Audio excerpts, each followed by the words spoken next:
Estimados y estimadas, primero que nada, muy buenos días, espero que se encuentren muy bien y les cuento que el objetivo de este video o lo que vamos a ver en la clase de hoy tiene relación con el periodo entre guerras.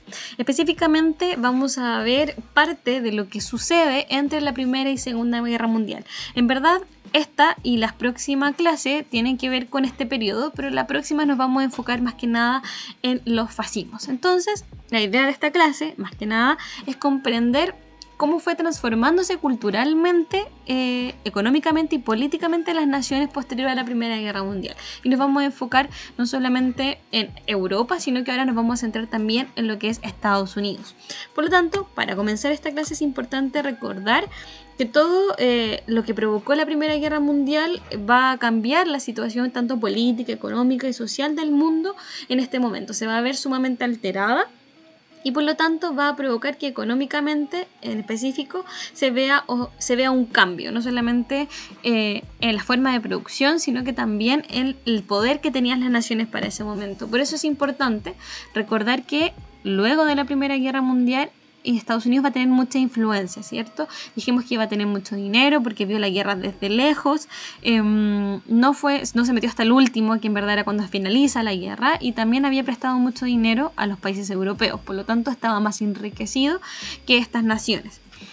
En este caso vamos a ver que la recesión económica va a provocar que hay una frágil recuperación mundial. Antes Europa era el centro de la economía, y por lo tanto, posterior a la Primera Guerra Mundial va a dejar de ser así y va a pasar a ser Estados Unidos. Estados Unidos va a ser la nación con más poder o hegemonía para este momento, ¿ya? Por lo tanto, mientras en 1920, que vamos a llamar también los locos años 20 en Estados Unidos específicamente, mientras los países europeos van a iniciar una progresiva recuperación, Estados Unidos va a empezar en una etapa de expansión, sobre todo económica, ¿ya? Va a haber un aumento de la producción tanto en el ámbito de la construcción como también en nuevas industrias. Estas relacionadas con lo automotriz, lo eléctrico, telefónico, petróleo, electrodomésticos, aeronáuticos, etcétera, en diferentes gamas. Y hay que pensar que Estados Unidos nunca había tenido una producción tan grande porque sabemos que Inglaterra u otras naciones europeas habían sido las con mayor desarrollo posterior a la revolución industrial. Entonces, por ahora, Estados Unidos va a ponerse en este caso a poder renovar estas industrias y crear mayor industria para aumentar la producción. ¿Qué va a pasar? Que va a implementar en este caso nuevos métodos de producción. Un método que ya se había implementado en Inglaterra, que era el de producción estandarizada y en cadena. Y aquí quiero que recuerden a Charles Chaplin. Lo habíamos visto cuando vimos Revolución Industrial, de esta persona que hacía constantemente lo mismo y estaba enfocado en una tarea. Y mientras que sus compañeros estaban en cadena, haciendo también cada uno su tarea. Pero que al final, si se juntaban todas las tareas, estaba el producto final. Este nuevo método va a provocar que haya más producción de productos, de cosas, elementos, por ejemplo los autos, y a menor coste, porque es mucho más barato la mano de obra y eso va a hacer que los precios de los productos bajen, ¿ya? Entonces, esto, lo que acabo de explicar, sumado al crédito que se va a crear para este momento y se va a expandir esto de poder prestar dinero de los bancos o instituciones, y sumado a la importancia de la publicidad, va a llevar a que la gente se convierta, o la sociedad en general de Estados Unidos, se convierta en una sociedad de consumo. Eso quiere decir que van a comenzar a comprar bienes que no son necesarios para subsistir o bienes básicos, y esto va a generar el consumo o la compra de bienes, va a ser un símbolo de estatus social, de bienestar y también de prosperidad, cosa que ya habíamos visto un poco cuando vimos la burguesía, no sé si se acuerdan, cuando hicimos esa pequeña obra que representaba una sociedad burguesa que tenía un estatus o buscaba un estatus a partir del consumo, pero eso era en Europa. Ahora lo vamos a ver específicamente también en Estados Unidos. Entonces, este cambio va a ser una ruptura en los cánones tradicionales. Ya habíamos visto que estas tradiciones de la burguesía europea se van a eliminar en parte o se van a traer a Estados Unidos con dos cosas: la música y la moda. En la música va a salir el jazz como una de las músicas más importantes del periodo, al igual que el charleston. Y en cuanto a la moda, sobre todo femenina, las faldas van a aparecer, los peinados, la vida nocturna de la mujer que antes no poseía previo a la Primera Guerra Mundial. Y también dijimos los derechos que van a implementarse también a lo largo del tiempo, claramente, pero también gracias a los cambios culturales que dio la Primera Guerra Mundial. Entonces va a aparecer una cultura de masa. Eso quiere decir que la clase media, en este caso, se va a expandir para este periodo. ¿Por qué? Porque hay mayor población urbana, hay más empleados del sector terciario. Eso quiere decir que no son ni ricos, ni los dueños de las empresas, ni tampoco obreros, pero están al medio, ¿cierto? También por eso se llama clase media. Y pueden acceder a bienes y servicios que antes eran exclusivos de la élite o los más adinerados. Obviamente tiene un estilo diferente a la clase obrera, porque ellos están, como dije, en medio, ¿cierto? Pueden adquirir mayores bienes que antes no podían. Entonces, en este periodo, los medios de comunicación van a tener mucha influencia. La radio, los deportes, la prensa, el cine, van a mostrar como el estándar de vida o el modo de vida que tenía el estadounidense para 1920. Entonces, todo lo que acabo de decir con anterioridad lo podemos resumir como los locos años 20, específicamente en Estados Unidos. No podemos decir que hubo locos años 20 en Europa. Recuerden que están en plena reconstrucción, en crisis, etc. Entonces, centrémonos en Estados Unidos. Entonces, va a haber un exceso de producción y oferta en Estados Unidos, y sumado al crédito que otorgaban los bancos muy fácilmente, y además que la gente gastaba más de lo que ganaba, va a provocar más la especulación financiera, que en ese momento va a provocar una crisis. Se van a acabar estos locos años 20 de auge económico, etc. Y en 1929 específicamente, recuerden mucho esa fecha, va a caer la economía de Estados Unidos. Y con esto nos vamos a centrar aquí, porque este va a ser el inicio o la cúspide del problema que va a llevar, en este caso, a este problema en cadena. Vamos a ver que se va a dar el jueves negro. Chiquillos, cuando hablo de la especulación, estamos hablando de la bolsa de valores. Específicamente aquí vamos a hablar de la bolsa de Wall Street, ubicada en Nueva York. La bolsa lo que hace es tomar dinero, en este caso pueden ser acciones de ciertas empresas, y este dinero obviamente o se va a especular o se va a vender, ¿ya? O se va a revender.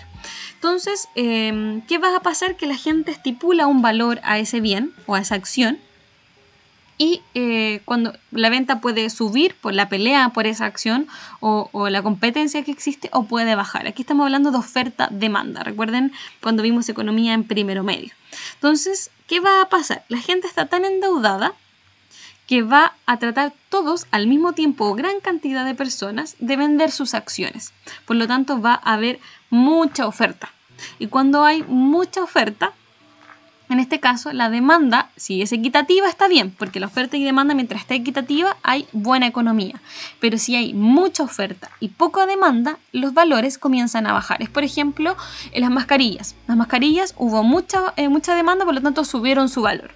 Pero en algún momento, si pasa esta pandemia, quizás va a bajar su demanda y por lo tanto va a bajar su valor.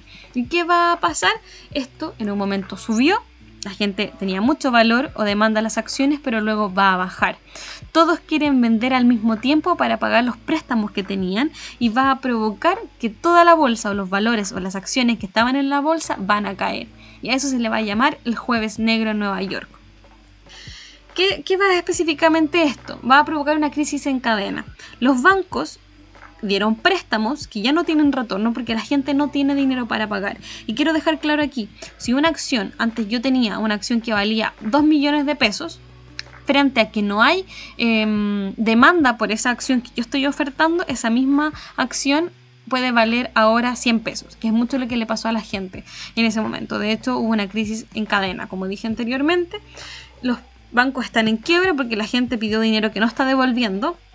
Las industrias van a tener que reducir su producción o incluso cerrar porque la gente ya no está comprando porque no tiene dinero, y los trabajadores urbanos van a quedar sin trabajo porque las industrias cierran, o la mitad va a quedar desempleado, o en este caso les van a reducir sus sueldos. Entonces, esta crisis que está pasando en Estados Unidos obviamente se va a volver mundial. Como dije, Estados Unidos ahora es el foco de la economía. Por lo tanto, ¿qué va a pasar? Que también va a afectar a América Latina. ¿Por qué? Porque nosotros tenemos una dependencia exportadora con Estados Unidos. Recuerden que nosotros, por ejemplo, en la actualidad vendemos cobre. ¿Quién nos compra? Las otras naciones. Y somos monoexportadores. Eso quiere decir que dependemos de ese cobre.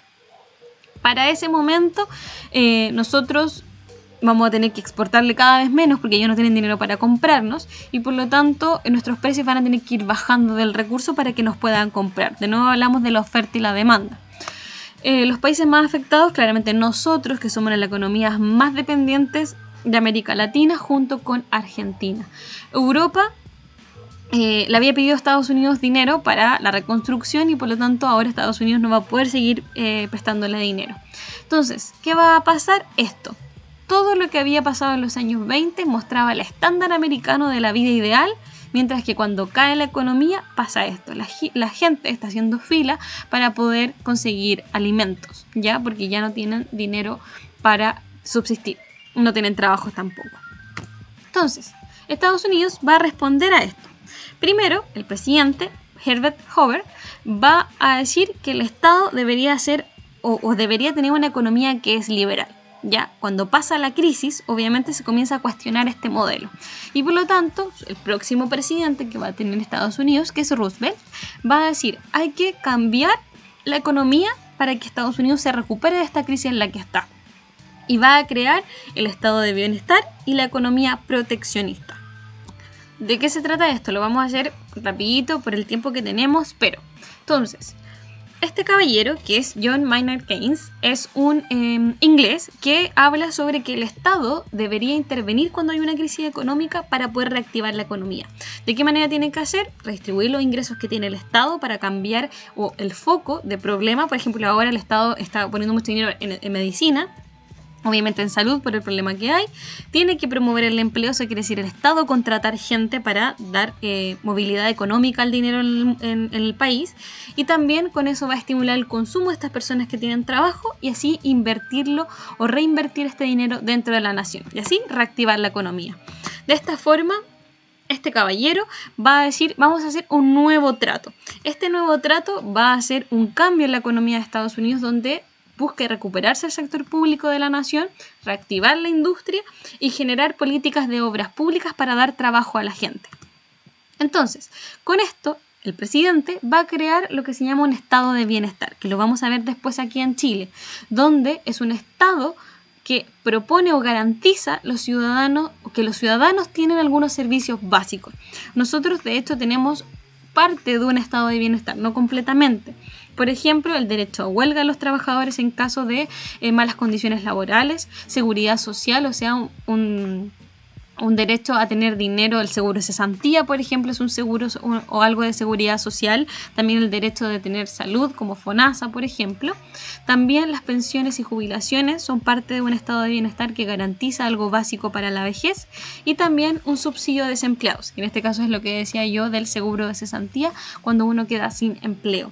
En este caso, en resumen, es el Estado haciéndose cargo del problema para reactivar la economía. El Estado mete dinero a la economía de la nación para así reactivarla y salir de la crisis.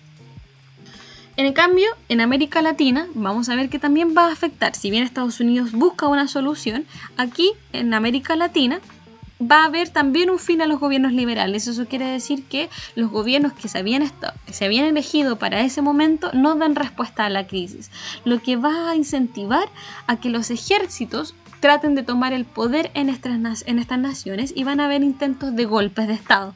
Sabemos algunas naciones, que en este caso es República Dominicana, por ejemplo, también Guatemala, Perú, Bolivia, Brasil, también Uruguay, Argentina y obviamente Chile, que después vamos a ver el caso de cómo se intentó el golpe acá, ¿ya?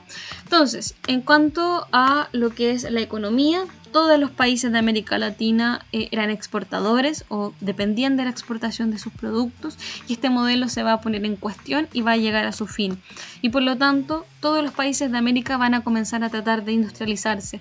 ¿Para qué? Para no depender de otras naciones. Y ahí es cuando nace el modelo EASY, modelo de industrialización por sustitución de importación. Yo trato de industrializar acá y no comprar afuera ni vender afuera, ¿ya? O si voy a comprar afuera, que sea en lo más mínimo.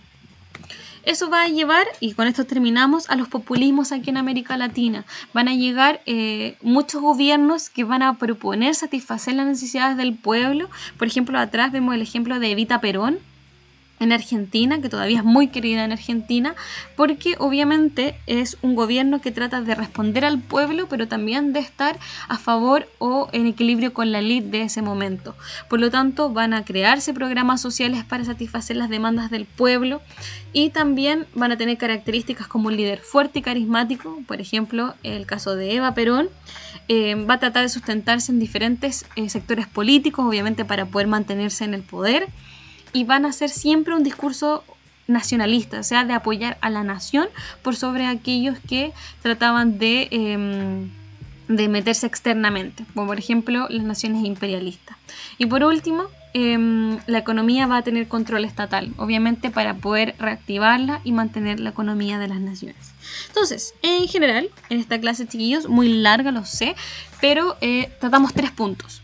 Primero, la hegemonía de Estados Unidos y los locos años 20, luego la caída de la bolsa de Wall Street, también llamado el crack del 29, también llamado el jueves negro, donde caen las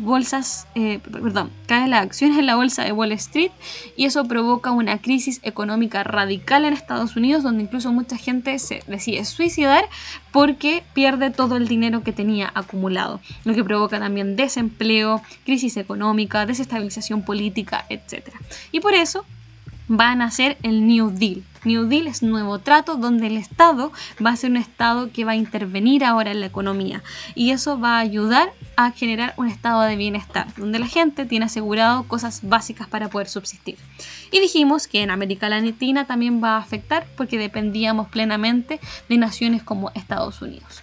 Eso, chiquillos, en tutoría vamos a trabajar algunos temas o reforzar algunos temas si es que tienen dudas para profundizarlos y la guía tiene relación con las temáticas de la clase. También en en tutoría la vamos a revisar por si tienen alguna duda o consulta. Eso, no se queden con las dudas, por favor díganmelas, ya sea en tutoría o si no están en tutoría en la página de Moodle, ya sea en el foro o en el chat. Eso, chiquillos, que estén muy bien, ojalá que les haya gustado la clase y no les haya complicado mucho y ya viene la Segunda Guerra Mundial para que no se pongan ansiosos. Eso, que estén muy bien, chao chao.